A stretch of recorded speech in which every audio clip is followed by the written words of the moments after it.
온 세상 위하여 주 은혜 임하니 주 예수 이름 힘입어 이 복음 전하자. 먼 곳에 나가서 전하지 못해도 나 어느 곳에 있든지 늘 기도 힘쓰니 전하고 기도해 매일 증인 되리라. 세상 모든 사람 다 듣고 그 사랑 알도록. 됐네. 샬롬. 할렐루야. 아멘. 오늘은 한국에서 오신 우리 네 분 장로님들과 그리고 우리 김선 교사님 함께 저희 내외하고 예배드리게 돼서 참 기쁘고 감격스럽습니다. 이 시간 하나님께서 우리에게 주시는, 우리 각자에게 주시는 특별한 은혜가 있으시면 참 좋겠다 하는 소원이 있습니다. 본문을 보면 초대 예루살렘 교회가 성장하면서 발생하는 문제가 있었습니다. 그 문제를 해결하는 과정을 우리에게 알려주시고 사도들이 자신들의 전문 사역이 무엇인가를 알게 하시고 문제를 해결한 결과로 우리에게 위로와 도전과 신뢰를 주시는 내용으로 본문 말씀을 저는 정의하고 이해합니다. 본문 1절은 예루살렘 교회에 발생한 문제를 기록하여 주셨습니다.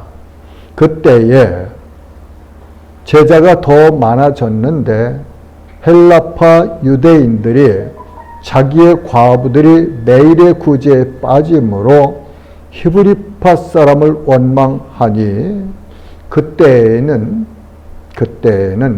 5장 42절을 다시 살펴보면 어떤 때인가를 알 수가 있지요.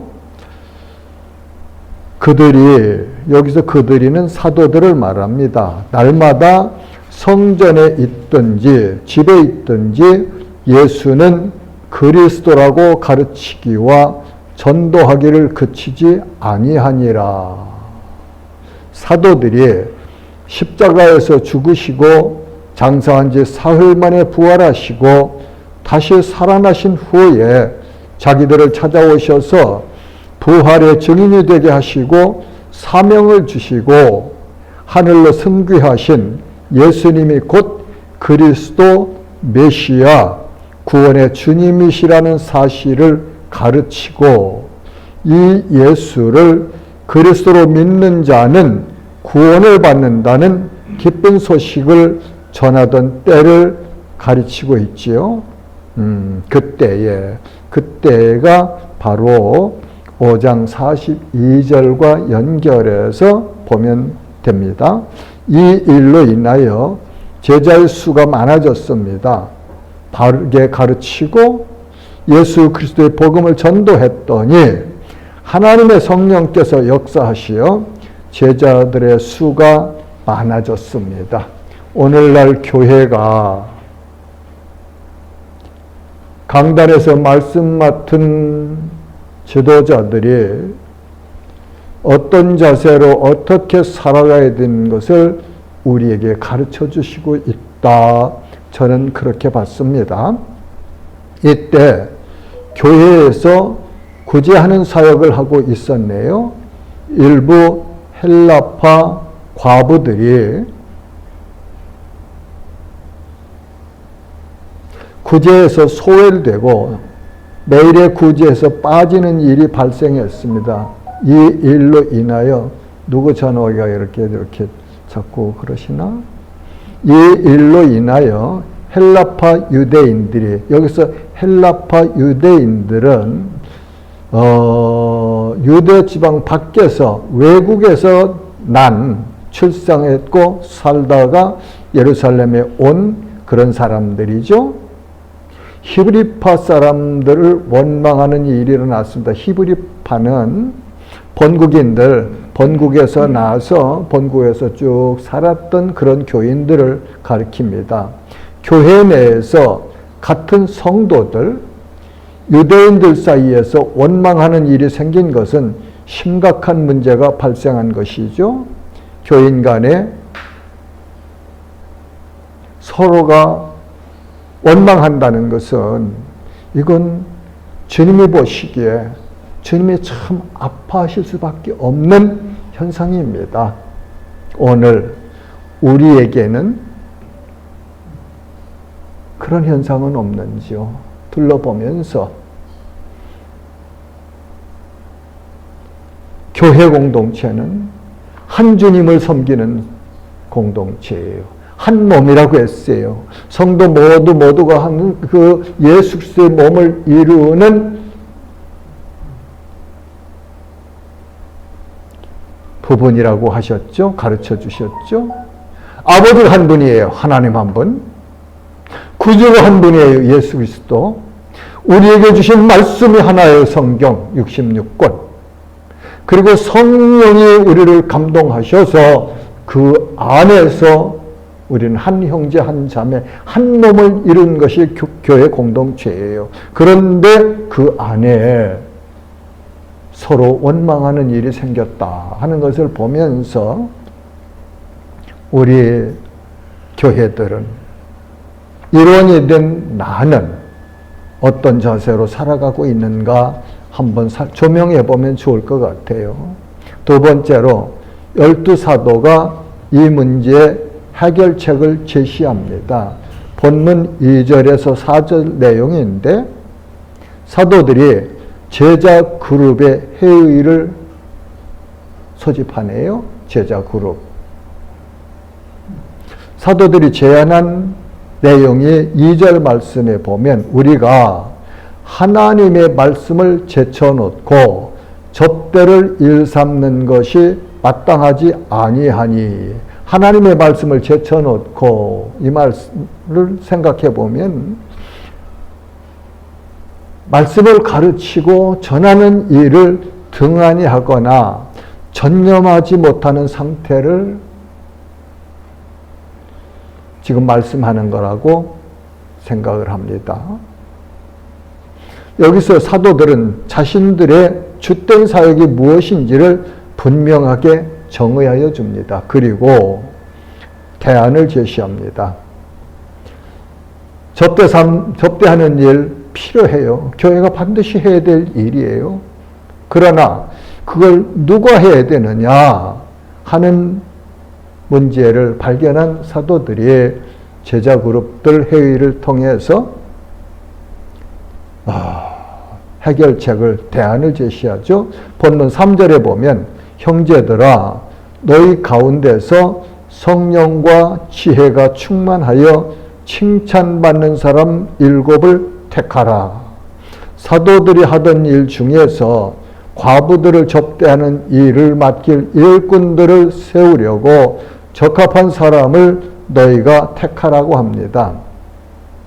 그러면서 보면은 너희 가운데서, 너희 제자 그룹에서 성령과 지혜가 충만한 사람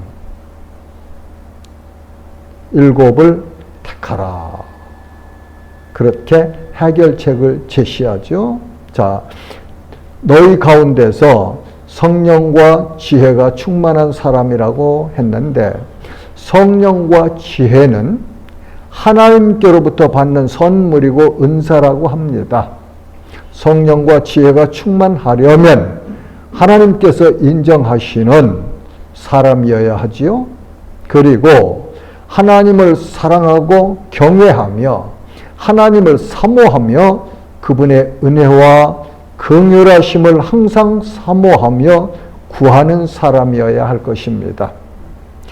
성령 충만은 물질이 아닙니다.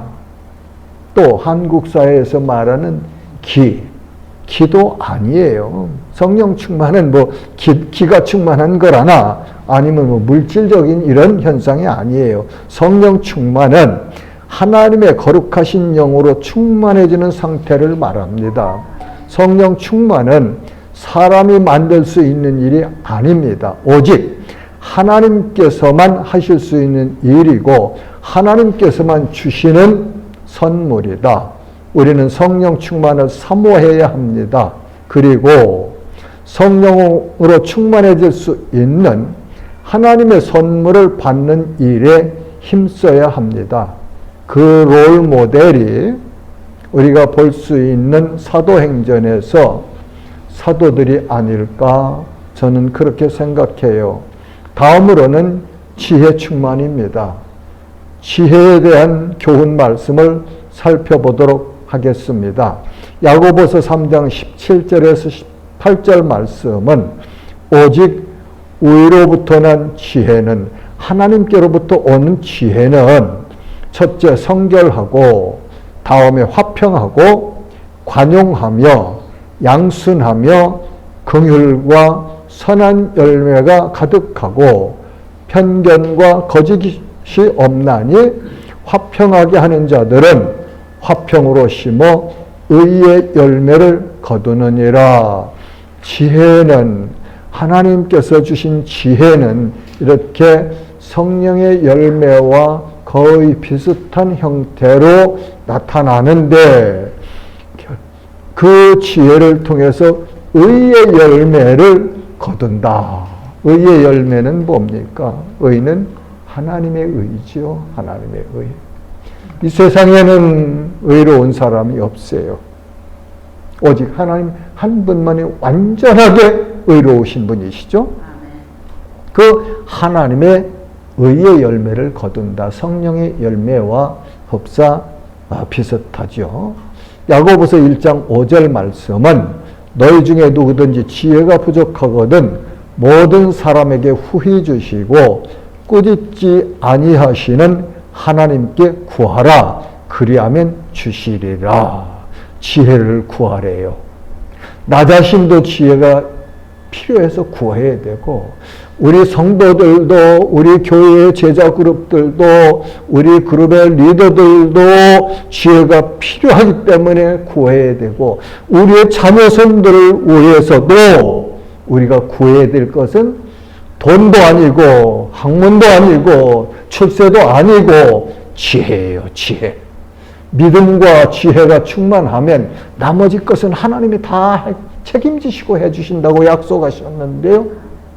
나는 이번에도 장로님들 오시는데 선구액자를 5개 각 장로님들 하나씩 좀 해가지고 오십시오 하고 부탁을 드렸어요.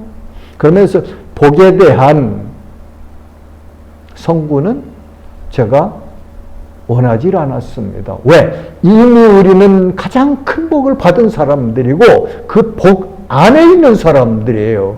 하나님 안에 있는 사람들인데 하나님의 자녀들인데 하나님만 우리가 바르게 알고 섬기면 모든 복은 하나님께서 주시는 거예요. 나는 그렇게 성경을 연구하며 정의를 했어요. 여러분 각자 의견이 있을 수 있습니다. 그건 각자 그렇게 믿으시면 되는 거고. 자, 구약 역사 속에 지혜가 출중했던 사람이 있었는데 그 사람이 솔로몬 왕이었습니다.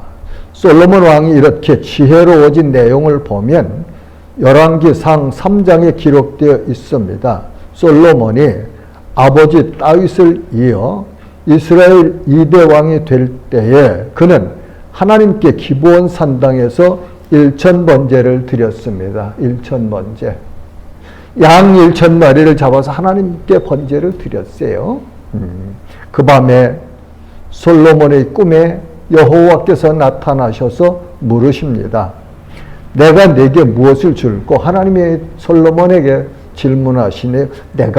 하나님께서 솔로몬 내게 무엇을 줄고 너는 구하라는 말씀을 듣고 솔로몬이 하나님께 답합니다.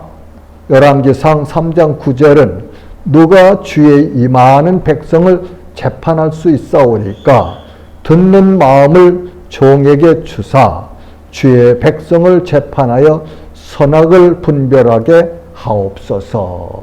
솔로몬이 하나님께 구한 그 내용 중에 나는 가장 마음에 닿는 것이 듣는 마음을 종에게 주사. 하나님의 말씀을 우리가 귀로 들어요. 그렇죠? 귀로. 그런데 솔로몬은 하나님 듣는 이 마음을 종에게 주사.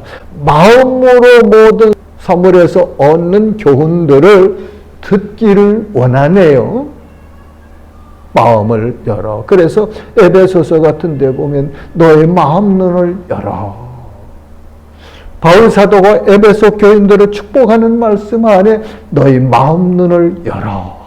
우리 마음 눈이 열려야 돼요. 귀만 가지고 말씀들을 들으면은 지식은 충만한데 내 마음대로 살죠. 그건 아니에요. 마음을 열고 주님의 말씀을 받고 마음을 열고 현상들을 보면서 마음 안에서 묵상하고 하나님의 말씀을 생각하면서 이것이 옳은가 바른가 그러면서 뭐라고 그래요? 주의 백성을 재판하여 선악을 분별하게 하옵소서. 선과 악. 하나님 선이세요. 사탄 악이에요.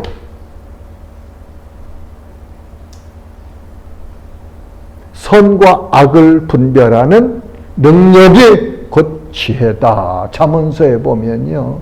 잠언 1장부터 31장에 보면은 지혜를 얼마나 강조하는지 몰라요. 잠언 속에서는 지혜와 음료가 나옵니다. 음료.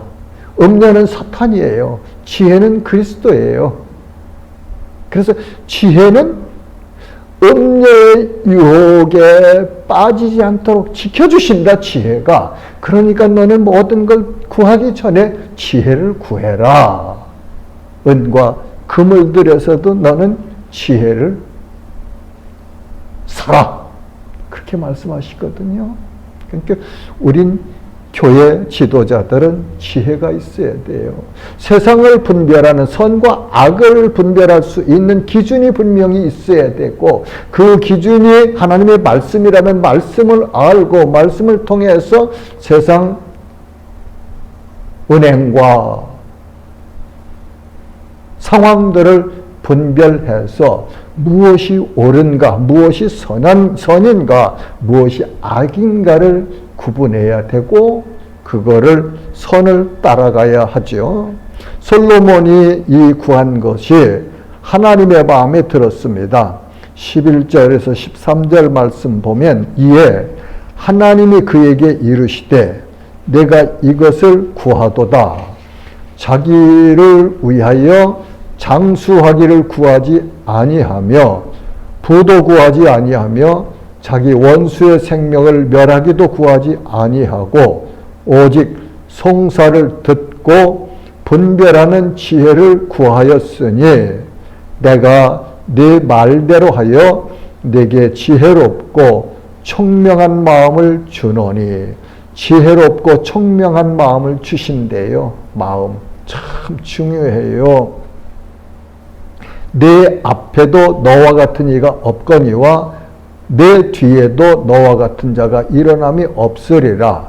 내가 구하지 아니한 부귀와 영광도 내게 주노니 내 평생의 왕들 중에 너와 같은 자가 없을 것이라.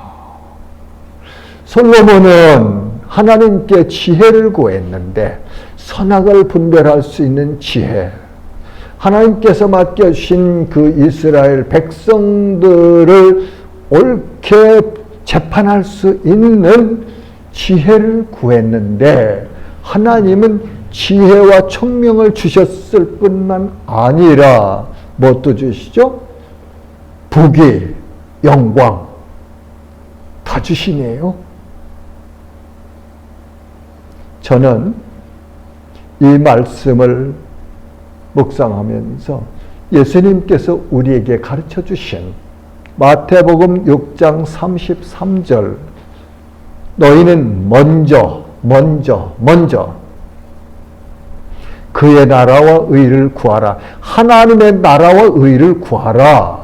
그리하면 이 위에 모든 것을 너희에게 더하시리라. 이후에 모든 것이 뭐예요? 먹는 거, 마시는 거, 입는 거, 그거에 대한 예수님이 교훈을 하시잖아요. 솔로몬이 그렇게 아름다운 옷을 입었지만 들에 핀 백화파, 하나님께서 가꾸시는 백화파 하나만 버텼어. 공중 나는 새를 보라. 새들이 갔다가 모으지 않아도 하나님께서 먹이시지 않느냐. 하물며 그런데 너희를 사랑해서 아들 독생자를 보내주시고 그 독생자가 너희의 죄를 대신하여 지게 하시고 십자가에 죽도록 내주신 너희 아버지께서, 너희 천부께서, 너희 하나님 아버지께서 너희 필요한 것을 모르시고 외면하시기는 아니다. 그분은 먼저 아시고 너희 필요한 것 먼저 아시고 다 주시는 분이야. 그런 거에 염려하지 말아라. 먼저 구할 것은 그의 나라와 의를 구해라. 그렇게 가르쳐 주시죠.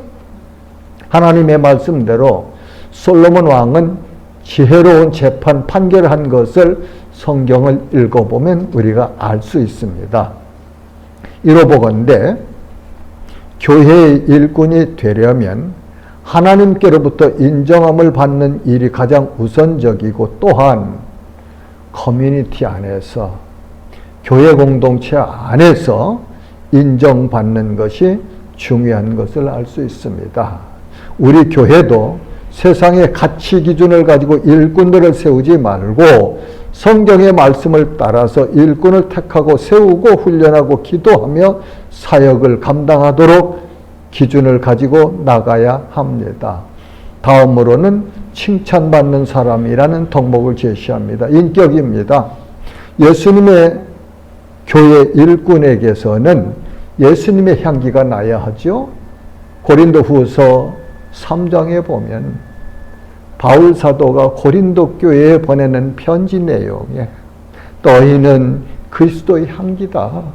너희는 그리스도의 냄새다. 너희는 그리스도의 사신이다. 그렇게 말하거든요. 전도자들에게 한 말 아니에요. 목사들에게 한 말 아니에요. 고린도 교회 성도들에게 한 말이거든요.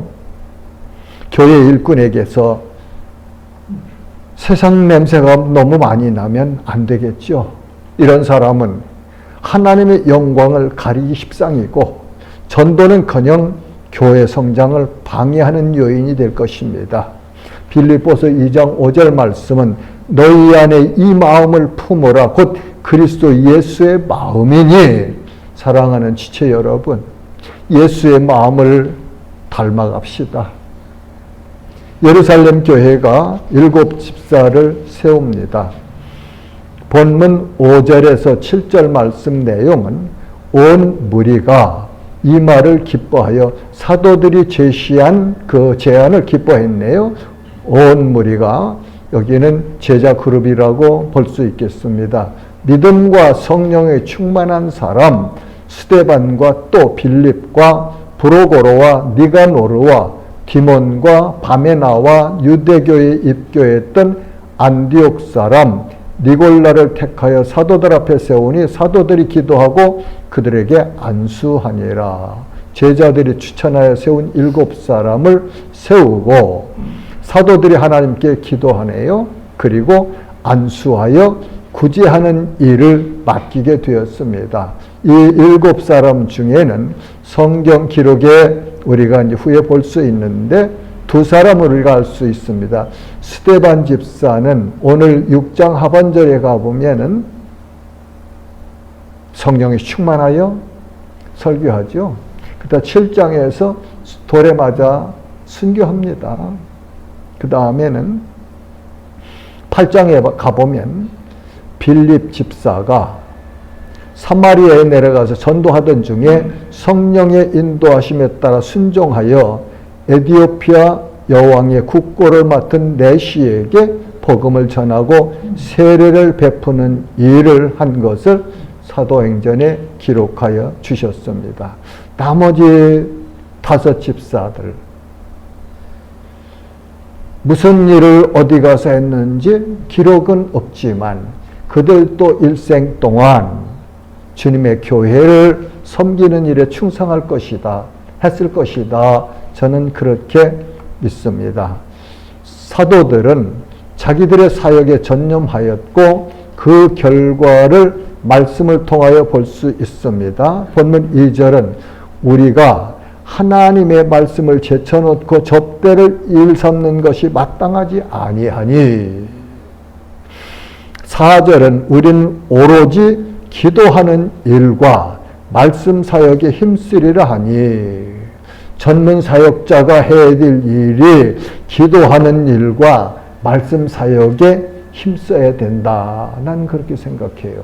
네. 이로 인하여 온 결과는 7절 말씀에 보면 하나님의 말씀이 점점 왕성하여 예루살렘에 있는 제자의 수가 더 심히 많아지고, 교회에 나온 사람들이 많아진 게 아니고 제자들이 심히 많아졌대요. 많아졌는데 심히 많아졌대요. 심히. 허다한 제사장의 무리도 이 도에 복종하니라. 예수 그리스도를 주님으로 믿고 섬기는 길, 이 도 아닙니까? 우리가 믿는 그리스도의 교. 이 제사장의 무리도, 많은 제사장들도 예수를 믿고 교회 공동체원이 됐다. 이런 역사가 나타났습니다. 하나님의 말씀이 점점 왕성하여짐으로 예루살렘에 있는 제자의 수가 더 심히 많아지고 허다한 제사장의 무리도 이 도에 복종하니라. 이게 6장 1절에서 7절까지의 내용의 결론이지요. 이러보건대 우리 전임 사역자들은 무슨 일을 전념해야 되는지를 알 수 있고, 교회 장로님들, 권사님들, 집사님들, 교사들, 모든 봉사자들은 어떤 사람이 되어야 되는가? 성령과 지혜가 충만한 사람이 되어야 마땅하다. 세움받을 때, 이 본문에서는 세움받기 전에 그런 상태에 있는 사람들을 선택해서 세웠지만, 우리 교회는 다 그렇지는 못할 수도 있겠죠. 그러나 세움받아서 하나님의 일꾼이 되었으면 변화되어야 되죠. 어떻게? 지혜와 성령에 충만한 사람이 되어야죠. 이 일을 사모해야 돼요. 이 일을 위해서 기도해야 돼요. 이 일을 위해서 부단히 노력해야 맞지요. 사랑하는 지체 여러분, 우리는 오늘 상고한 본문 말씀을 통하여 얻은 교훈이 있습니다. 하나님의 교회를 섬기는 직분자가 되려면 성령과 지혜가 충만해야 함을 배웠습니다. 그리고 칭찬 듣는 인격을 가져야 합니다. 12사도가 그 롤 모델이 되었고, 초대 예루살렘 교회에 세움받은 7 집사가 그랬습니다. 천안 새생명교회, 서울 새생명교회, 프롬펜 새생명교회 성도 여러분, 그리고 이 말씀을 들으시는 성도 여러분, 우리들도 온전히 예수님을 바라보고 예수님을 닮아가고 예수님을 따라가는, 자기 십자가를 지고 예수님을 붙쫓아가는 성도로, 하나님께서 인정하시는 성도로 사시기를 주님의 이름으로 축복합니다. 하나님 아버지, 은혜를 감사합니다.